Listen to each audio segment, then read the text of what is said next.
Assalamualaikum warahmatullahi wabarakatuh. Selamat bertemu kembali dalam salah satu topik eksperimen fisika 4. Kali ini kita akan menyampaikan tentang gelombang elastik, terutama pada aplikasi gelombang elastik dalam identifikasi struktur lapisan batuan menggunakan metode seismik refraksi.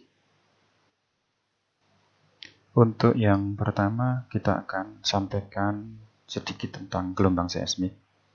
Gelombang seismik adalah merupakan gelombang elastik yang menjalar di medium elastik, dalam hal ini adalah bumi. Gelombang seismik terdiri dari dua kelompok besar. Yang pertama adalah gelombang badan atau gelombang body. Yang kedua adalah gelombang permukaan atau surface wave. Pada kesempatan eksperimen fisika kali ini, kita tidak akan membicarakan surface wave.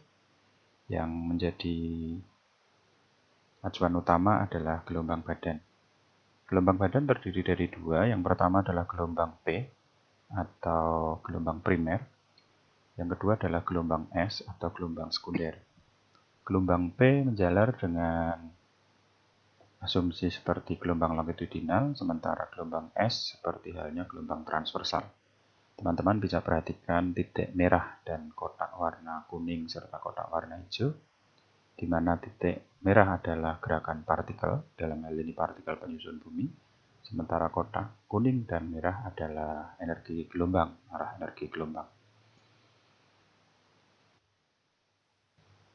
Gelombang seismik terjadi pada kasus gempa bumi, tapi gelombang seismik juga digunakan dalam eksplorasi. Paling banyak eksplorasi digunakan pada pencarian minyak dan gas bumi. Karena seperti kita ketahui, gelombang elastik dapat menjalar dalam cakupan yang cukup dalam dan cukup jauh. Gambar kiri atas menunjukkan bagaimana proses secara sederhana itu digambarkan, di mana ada truk penggetar, beberapa channel pengukur, dan ada satu unit yang mencatat. Catatannya seperti pada gambar yang tertera di bagian bawah. Di sana terlihat bahwa secara lateral pengukuran itu mencakup panjang sampai 12.000 meter atau 12 kilo. Dalam hal ini bisa lebih panjang lagi, tergantung alat yang digunakan. Sementara kedalaman terlihat di sana sampai 3.000 meter atau lebih. Artinya bahwa kedalaman survei untuk seismik bisa mencapai 3 km, bahkan lebih. Bagaimana gambar yang bawah itu bisa muncul dari proses gambar kiri atas? Di sana ada hukum-hukum penjalaran gelombang elastik, yaitu hukum Snellius, hukum Fermat, dan hukum Huygens utamanya. Jadi garis-garis tegas berwarna hitam merupakan hasil refleksi, hasil refraksi, dan hasil transmisi yang terjadi akibat perilaku gelombang datang yang menjadi gelombang pantul, gelombang refleksi, maupun gelombang yang tereduksi sebelum tercatat pada recorder truk. Metode seismik ada dua kelompok besar. Yang pertama adalah seismik refleksi, yang kedua adalah seismik refraksi. Dalam kesempatan kali ini kita akan membicarakan tentang seismik refraksi. Seperti terlihat pada skema dalam gambar, bagaimana garis-garis dengan panah menunjukkan gelombang seismik dijalarkan di bawah permukaan tanah.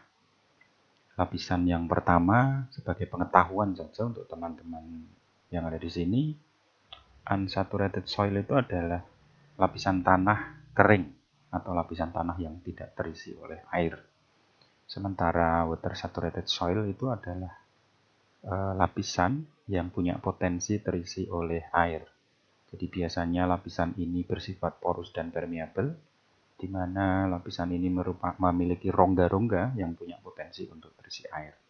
Dan di bawahnya ada bedrock atau lapisan batuan keras. V1, V2, dan V3 adalah gambaran dari kecepatan gelombang seismik tersebut dijalarkan.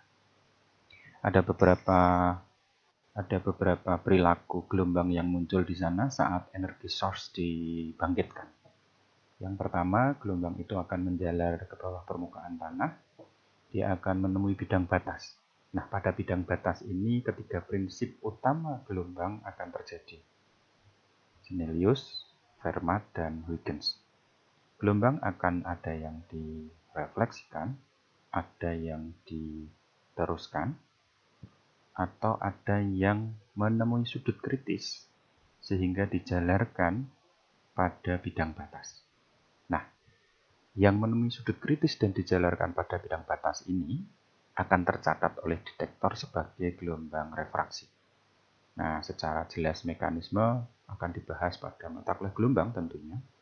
Tapi dalam kasus ini kita bisa lihat bahwa pada saat energi source dibangkitkan, beberapa detektor akan mencatat waktu tempuh gelombang itu mulai dari dibangkitkan sampai tercatat oleh detektor. Dapat dilihat di sini sesuai dengan jarak. Semakin jauh jarak detektor dari energi source, tentu saja waktu tempuh gelombang atau travel time-nya akan semakin jauh. Ini nanti akan mempengaruhi pada profil seismik yang tercatat pada masing-masing detektor yang terlibat. Teknik pengukuran di lapangan untuk metode seismik refraksi seperti digambarkan pada skema pada slide berikut. Titik-titik biru ini adalah geopon atau detektor pencatat getaran. Titik-titik biru ini akan dihubungkan dengan kabel atau spread kabel. Interval geopon sangat berpengaruh pada perolehan data yang kita cari. Semakin jauh jarak antar geopon, semakin dalam survei kita bisa lakukan. Hanya saja semakin panjang jarak antar geopon, informasi yang kita dapatkan untuk perlapisan juga tidak terlalu detail. Nah, susunan geopon ini bisa bermacam-macam. Ada susunan serial 6 geopon, 12 atau 24 channel geopon. Ini tergantung kebutuhan survei. Yang pasti bahwa kita tidak pernah tahu struktur bawah tanah atau sesuatu yang ada di bawah tanah di mana di atasnya kita melakukan survei. Nah, pada kesempatan kali ini secara bertahap dan garis besar kami akan menyampaikan bagaimana proses deteksi struktur bawah lapisan tanah menggunakan metode seismik. Sedikit kita bahas mengenai geopon sebagai instrumen utama sensor pengukur. Secara fisik, geopon itu digambarkan seperti pada slide, di mana ujung runcingnya adalah logam keras, fungsinya digunakan untuk menancapkan pada permukaan tanah. Sementara yang kuning, kadang-kadang ada yang berwarna merah, itu adalah pelindung instrumen pengukur yang ada di dalamnya. Oke. Kalau kita besarkan dan kita buatkan irisan melintang, di dalam tabung kuning geopon itu ada susunan sederhana seperti yang terlihat dalam gambar. Ada batang magnet dan koil. Nah, ini sebenarnya prinsipnya sama persis seperti generator atau motor listrik. Koil ini digantung menggunakan pegas sehingga dia bisa bergerak naik turun manakala sensor ini mendapat usikan gelombang. Nah, pergerakan naik turun dari koil ini menyebabkan perubahan medan listrik. Nah, medan listrik ini yang nanti akan tercatat dan secara analog to digital atau digital to analog akan dikonvert oleh seismograf menjadi data-data pencatatan gelombang seismik dalam metode seismik refraksi.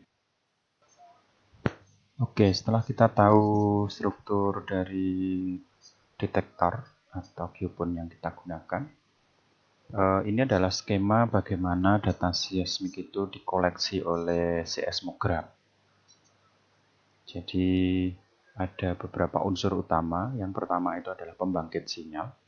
Dalam hal ini kita bisa gunakan dinamit, vibrator truk, atau palu dengan berbagai ukuran. Nah, penggunaan sumber getar ini tergantung dari kedalaman survei yang akan kita lakukan. Seperti terlihat bahwa titik-titik biru sebagai perwakilan dari geopon, sementara garis-garis yang ke bawah itu adalah data yang akan kita peroleh dari hasil informasi geopon mencatat travel time atau waktu yang dibutuhkan oleh gelombang seismik, utamanya seismik refraksi, di mana gelombang elastik membentur bidang batas sampai pada sudut kritis dan menjalar pada bidang batas itu sendiri, hingga tercatat pada geopon yang digunakan. Selain waktu yang dibutuhkan untuk menjalar, semakin jauh geopon itu, semakin lama waktu jalarnya, ada juga pengurangan energi, sehingga ada yang perlu dipertimbangkan dalam penggunaan source dan jarak, karena semakin jauh detektor dari sumber getar, maka energi yang dapat dijalarkan juga akan semakin kecil. Hal ini juga akan berpengaruh pada proses pencatatan hasil refraksi gelombang seismik pada metode seismik refraksi. Oke, secara umum koleksi dari seluruh data di dalam seismograf akan dimunculkan seperti gambar atau ilustrasi yang ada. Masing-masing lengkung warna gelap itu adalah gambaran dari batas, bidang batas di mana gelombang itu mengalami refleksi, transmisi, maupun reduksi. Nah, dalam hal ini memang perlu keahlian secara khusus di dalam pengolahan data. Ada beberapa proses yang harus dilewati sampai data travel time itu dapat diinterpretasi. Jadi ini adalah merupakan data mentah, di mana masing-masing geopon memiliki paket data mengarah ke vertikal ke bawah. Kalau kita bicarakan jumlah data, dalam hal ini kita punya data dalam jumlah jutaan. Secara otomatis, seismograf dengan software yang digunakan akan mengolah secara statistik, memilah data, memfilter data, dan menunjukkan data-data akurat yang bisa digunakan di dalam proses-proses selanjutnya. Di dalam praktikum eksperimen fisika, teman-teman nanti akan mencoba data yang disiapkan untuk diolah menggunakan software WinSys, sehingga teman-teman bisa membuat struktur lapisan bawah permukaan menggunakan data-data yang disediakan dan software yang digunakan. Dari tadi kita membicarakan tentang seismik di permukaan tanah.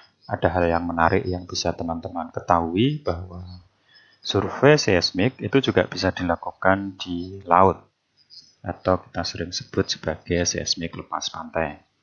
Surveinya sama dengan survei di permukaan tanah, hanya saja rangkaian geopon akan diapungkan di atas permukaan laut dan ditarik menggunakan kapal survei. Nah, di dalam kapal survei ini ada pembangkit gelombang. Kalau di daratan kita menggunakan palu, menggunakan vibration atau dinamit. Di dalam kasus seismik laut kita menggunakan source yang kita sebut sebagai air gun, yaitu mekanismenya kita kompresi udara, terus kita lepaskan sebagai salah satu dentuman.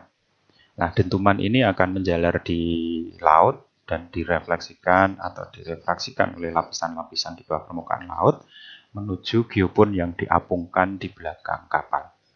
Survei ini biasanya mencakup area cukup luas di mana kapal akan bergerak bolak-balik membuat grading seluas yang dibutuhkan.